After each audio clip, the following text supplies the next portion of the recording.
My name is Les Vaschholz, and I'm a charter member of EPA, and I work in the Office of Public Affairs. I created and I've operated Region 7's Graphics and Audiovisual Department for 40 years. The region has always supported me and allowed me to evolve from manual graphics in the 60s and 70s into computer graphics in the 80s and 90s, into video production in the early 2000s, and then on to live and archived internet video streaming. Now, 40 years ago, there were no computers, and graphics were basically created by hand, which left us artists up to our own imagination as to how to physically create interesting visuals. For almost 2 decades, everything I created had something to do with a 1,000-pound line camera that operated inside of a 9 by 12-foot darkroom, which produced up to 20-inch negatives, film positives, line art positives, all of which I combined with colored dyes, cartoon colors, colored tapes, backlit colored gels, tricks with 2A mirrors, and any new products 3M invented to help us burn color images into transparent films.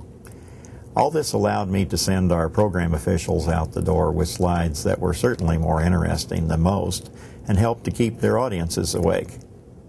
Well, that all changed around 1984 when programmers started writing software that could create more than crude pie charts. Many of my artist buddies were actually afraid of this computer age, but Region 7 was always willing to allow me to latch on to new technologies.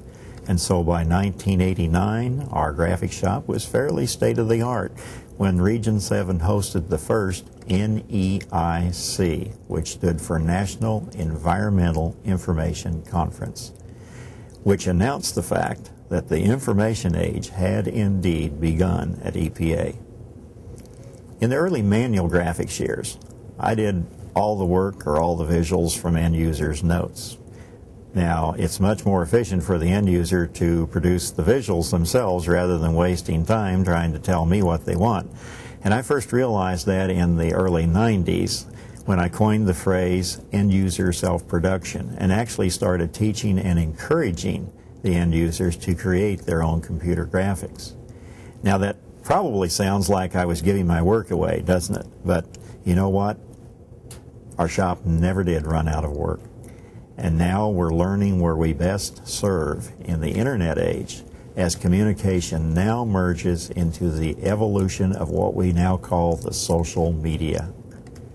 On January the 1st, 2011, I will be retired, and I've always felt appreciated by my region. Let me say thank you, EPA, for giving me a career that I have thoroughly enjoyed.